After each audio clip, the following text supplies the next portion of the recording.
దేవునికి స్తోత్రములు. దేవుని బిడ్డలారా అంతా క్షేమంగా ఉన్నారండి.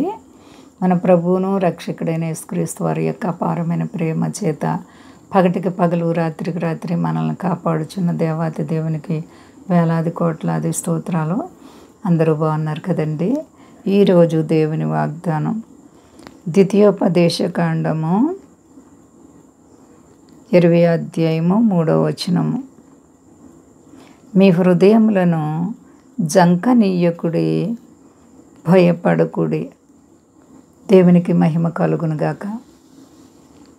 ఎంత గొప్ప దేవుడో చూడండి. మీ హృదయములు జంకనివ్వకండి. ఎంతటి కష్టం వచ్చినా సరే దేవుడు తన ప్రజలతో, ఇశ్రాయేలు ప్రజలతో మాట్లాడుతున్నారు. మీ హృదయములను జంకనివ్వకండి. ఎప్పుడు జంకుతుందండి హృదయం? భయం కలిగినప్పుడు, పిరికితనం వచ్చినప్పుడు జంకుతుంది. దేవుడైతే నేను మీతో ఉండగా మీకు భయం ఎందుకు? మీ హృదయాలు జంకకుండా ధైర్యం కలిగి ఉండండి. ఎలాంటి కష్టం వచ్చినా నేను ఉన్నాను, మీకు తోడుగా సహాయం చేస్తానని దేవుడు వాగ్దానం చేస్తున్నారు. కాబట్టి మీ హృదయములను జంకనివ్వకండి అంటున్నారు ఆయన. మరి నీ హృదయం పిరికితనముగా ఉందా?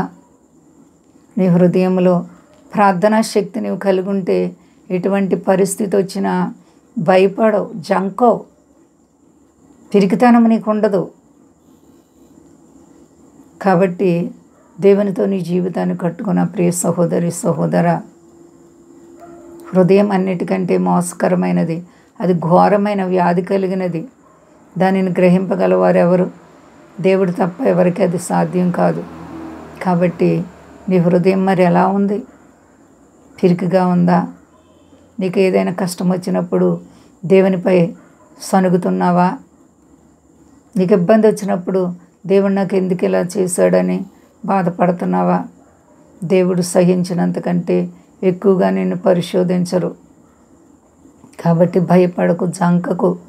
దేవుని బిడ్డ, నీ అంతరాత్మలో ఉన్న కోరికలను తీర్చే దేవుడు మన పక్షమున ఉండగా మనకు విరోధి ఎవడు?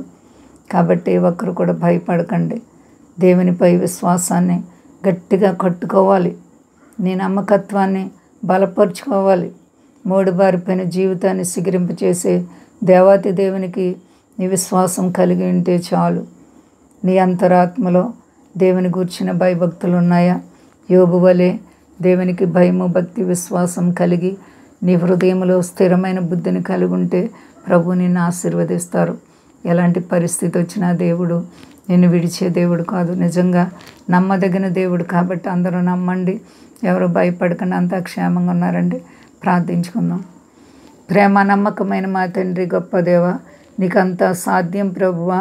అవును తండ్రి, మీ హృదయములను జంకనివ్వకండి, భయపడకండి అని వాగ్దానం చేసావు ప్రభువా. నీ మాటల్లో శక్తి ఉంది, నీ మాటల్లో మహాప్రభావం ఉంది. నీపై ఎవరైతే ఆధారపడ్డారో వారి పట్ల నువ్వు కృప చేసే దేవుడు. నీ ప్రజల పక్షంగా నువ్వు గొప్ప కార్యాలు చేసి ఆదరణ దయచే ప్రభువా. ఇదిగో మా తండ్రి నైనా అన్ని వేళల్లో కూడా పగటికి పగలు రాత్రికి రాత్రి మమ్మల్ని కాపాడుచున్నావు. మా దేశాన్ని, దేశ నాయకులను కాపాడని, మా దేశ ప్రజలందరినీ రక్షించండి. నీపై సంపూర్ణంగా ఆధారపడిన బిడ్డల్ని ఆశీర్వదించి గొప్ప చేసుకో. కష్టాలు, బాధలు, రుణాలు, ఆర్థిక పరిస్థితులు ఉన్న బిడ్డలకు విడుదల దయచేసి మీ నామం గొప్ప చేసుకుని ఘనత పొందండి. శక్తి కలిసే నామని అడుచున్నాను తండ్రి. ఆమేన్. అందరికీ వందనాలండి. మా కొరకు, పరిచయ కొరకు అందరూ ప్రార్థించండి. ప్రభువారు మిమ్ములను, మీ బిడ్డలను, మీ కుటుంబాలను దీవించి ఆశీర్వదించునుగాక. ఆమేన్.